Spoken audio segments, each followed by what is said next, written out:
Gujarat police ने सामाजिक कार्यकर्ता तीस्ता सीतलवाड़ की जमानत याचिका का विरोध किया है।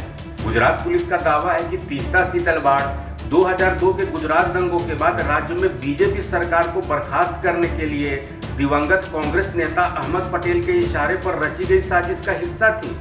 तीस्ता सीतलवाड़ को अहमदाबाद क्राइम ब्रांच ने 2002 के गुजरात दंगों के सिलसिले में लोगों को झूठे मामलों में फंसाने की साजिश रचने के आरोप में गिरफ्तार किया था। शनिवार को बीजेपी नेता संबित पात्रा ने प्रेस कॉन्फ्रेंस में सोनिया गांधी और तीस्ता सीतलवाड़ पर गंभीर आरोप लगा दिए। श्री अहमद पटेल जो पूर्व के कांग्रेस के दिग्गज नेता, राज्यसभा के मेंबर ऑफ पार्लियामेंट और मुख्यतः chief political adviser to the then Congress president Sonia Gandhi, मैं आज इस मंच से अहमद पटेल जी की शांति की कामना करता हूं। वो आज हमारे बीच में नहीं है और भारतीय जनता पार्टी संवेदनशीलता में विश्वास रखती है। अहमद पटेल तो मात्र एक नाम है, he is just a name. The driving force behind Ahmed Patel was his boss Sonia Gandhi. Ahmed Patel तो मात्र एक नाम है, काम तो सोनिया जी का था। नाम अहमद पटेल, काम सोनिया जी, इसलिए अपने मुख्य राजनैतिक सचेतक, अपने मुख्य पॉलिटिकल एडवाइजर अहमद पटेल के माध्यम से सोनिया जी ने गुजरात के छवि को धूमिल करने की चेष्टा की। अहमद पटेल जी के माध्यम से सोनिया जी ने नरेंद्र मोदी जी को घेरने की चेष्टा की, उन्हें अपमानित और उन्हें किस प्रकार से निष्कासित किया जाए इसकी चेष्टा की। और ये पूरे षड्यंत्र की रचयिता सोनिया गांधी है। ये 30 लाख उस जमाने में केवल पहला किस्त था। This was just the first instalment. इसके आगे न जाने कितने करोड़ों रुपए सोनिया गांधी जी ने नरेंद्र मोदी जी को अपमानित और बदनाम करने के लिए, झूठे षड्यंत्र में फंसाने के लिए, बीजेपी को नीचे गिराने के लिए, बीजेपी कैसे आगे ना बढ़े इस चेष्टा में, और केवल बीजेपी और मोदी को पीछे रख करके राहुल गांधी को प्रमोट करने के लिए तीस्ता सीतलवाड़ का इस्तेमाल इस पैसे से सोनिया गांधी जी ने किया। दरअसल गुजरात पुलिस की एसआईटी ने कोर्ट में हलफनामा दाखिल किया है, जिसमें दावा किया गया है कि तीस्ता सीतलवाड़ 2002 के दंगों के बाद राज्य में बीजेपी सरकार को गिराने की साजिश में शामिल थी। कांग्रेस के दिवंगत नेता अहमद पटेल के इशारे पर रची गई बड़ी साजिश का हिस्सा तीस्ता सीतलवाड़ थी।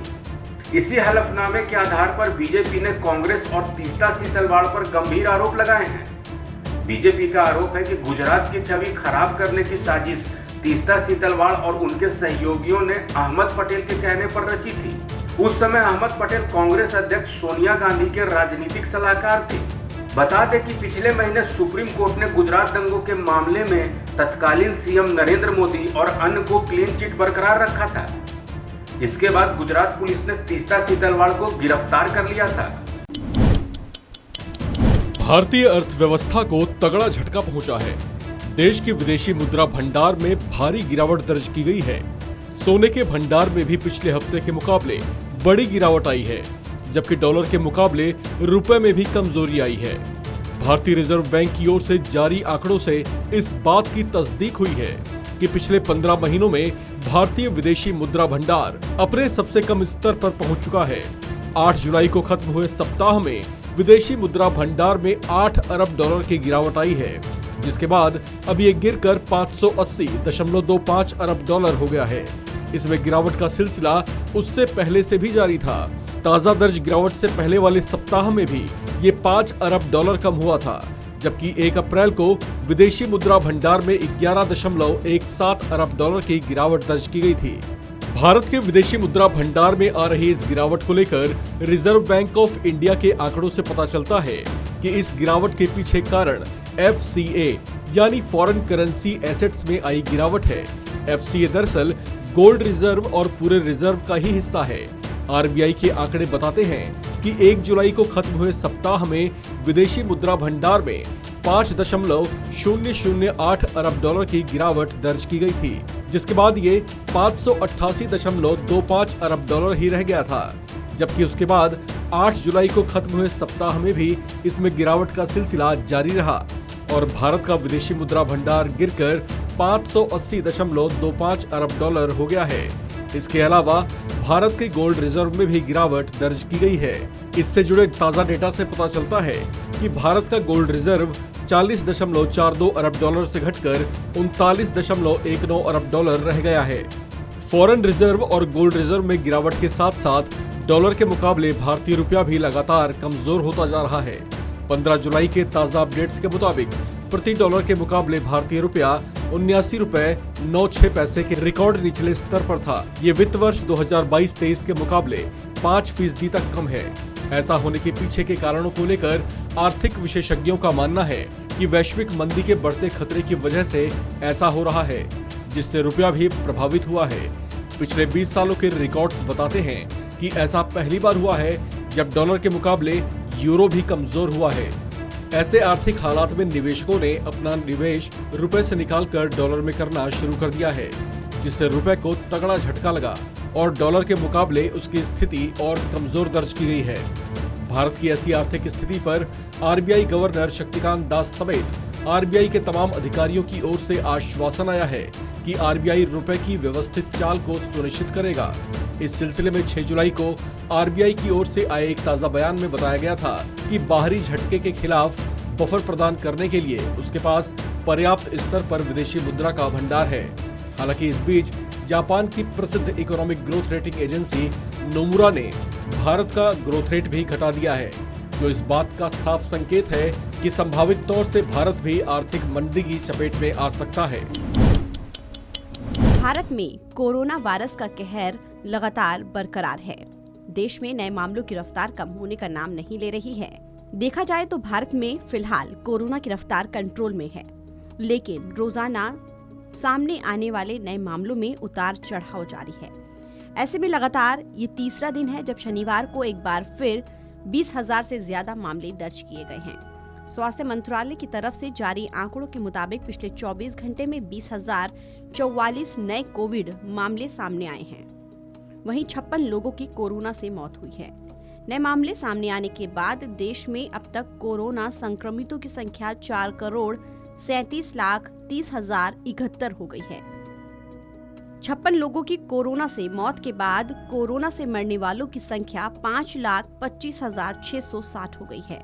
वहीं कोरोना के मामले बढ़ने के साथ ही एक्टिव मरीजों की संख्या में हर रोज इजाफा हो रहा है। फिलहाल देश में कोरोना के कुल एक्टिव मामलों की संख्या 1,40,760 है। कोरोना के ताजा डेटा के मुताबिक पिछले 24 घंटे में 18,301 लोग कोरोना से ठीक हुए हैं। वहीं अगर देश में कोरोना के मामलों की रिकवरी रेट की बात करें तो फिलहाल देश में रिकवरी रेट 98.48% है। साप्ताहिक पॉजिटिविटी रेट 4.40% है। अभी तक 79,60,00,000 लोगों की टेस्टिंग की जा चुकी है। वहीं पिछले 24 घंटे में 4,17,895 लोगों की टेस्टिंग की गई है। कोरोना के बढ़ते मामलों के साथ ही देश भर में वैक्सीनेशन की रफ्तार भी तेजी से बढ़ रही है। देश में अभी तक 199,71,00,000 लोगों को कोरोना का टीका लग चुका है। पिछले 24 घंटे में 22,93,627 लोगों को वैक्सीन की डोज दी गई है। बहुत जल्द भारत में वैक्सीनेशन का आंकड़ा 200 करोड़ के पार पहुंचने वाला है, जिसके बाद इस आंकड़े को छूने वाला भारत दुनिया का दूसरा देश बन जाएगा। चीन के बाद भारत में 200 करोड़ वैक्सीन डोज का आंकड़ा पार होगा। इसके बाद करीब 65% आबादी भारत में ऐसी होगी जिसे कोरोना के दोनों डोज लग चुके होंगे। नए केस दर्ज होने वाले टॉप 5 राज्यों में शामिल पश्चिम बंगाल, केरल, महाराष्ट्र, तमिलनाडु और उड़ीसा हैं। पिछले 24 घंटे में पश्चिम बंगाल से 3,067 नए केस दर्ज किए गए हैं। इसके बाद केरल में 2,979, महाराष्ट्र में 2,371 मामले, तमिलनाडु में 2,312 मामले और उड़ीसा में 1,043 नए मामले दर्ज किए गए हैं। 58.72% नए मामले इन 5 राज्यों से सामने आए हैं। तो वहीं दिल्ली में भी कोरोना के मामले में पिछले 2 दिन से इजाफा देखा जा रहा है। बीते 24 घंटे में दिल्ली में कोरोना के 601 नए मामले दर्ज किए गए हैं। अगर हम देखें तो कोरोना के मामले कम होने के बाद कई लोग मास्क नहीं लगा रहे हैं और ना ही सोशल डिस्टेंस का पालन कर रहे हैं। हमें चाहिए कि हम कोरोना के बढ़ते मामलों को देखते हुए सतर्क रहें और कोरोना दिशा निर्देश का पालन करें। देश भर में कोरोना से जंग जीतने के लिए कोरोना वैक्सीनेशन अभियान तेजी से चल रहा है। 1999 करोड़ से ज्यादा लोगों को कोरोना वैक्सीन की खुराक दी जा चुकी है।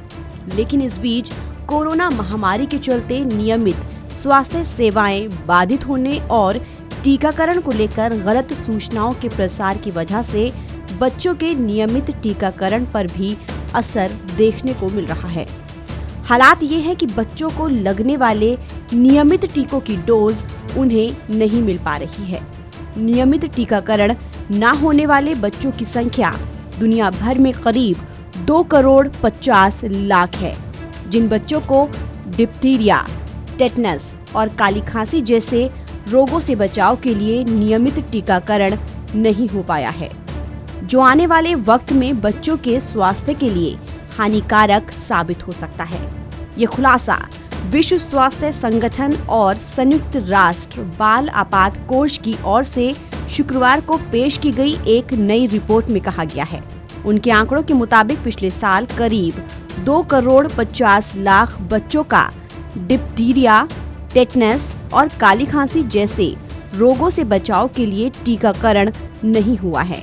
बच्चों के टीकाकरण में कोरोना महामारी के बाद यानी साल 2019 के बाद से गिरावट देखी जा रही है। यूनिसेफ के कार्यकारी निदेशक ने कहा, ये बच्चों के स्वास्थ्य के लिए रेड अलर्ट है। आंकड़ों के मुताबिक जिन बच्चों का टीकाकरण नहीं हुआ है उनमें बड़ी संख्या में इथियोपिया, भारत, इंडोनेशिया, नाइजीरिया और फिलीपीन जैसे विकासशील देश में हैं। हालांकि विश्व के हर क्षेत्र में टीकाकरण के मामले में गिरावट देखी गई है, लेकिन इसके सबसे ज्यादा मामले पूर्वी एशिया और प्रशांत क्षेत्र में पाए गए हैं। विशेषज्ञों का कहना है कि टीकाकरण की संख्या में ऐतिहासिक गिरावट आई है, इसलिए ये और भी ज्यादा परेशानी की बात है, क्योंकि ये ऐसे समय में देखी जा रही है जब गंभीर कुपोषण के मामले बढ़ रहे हैं।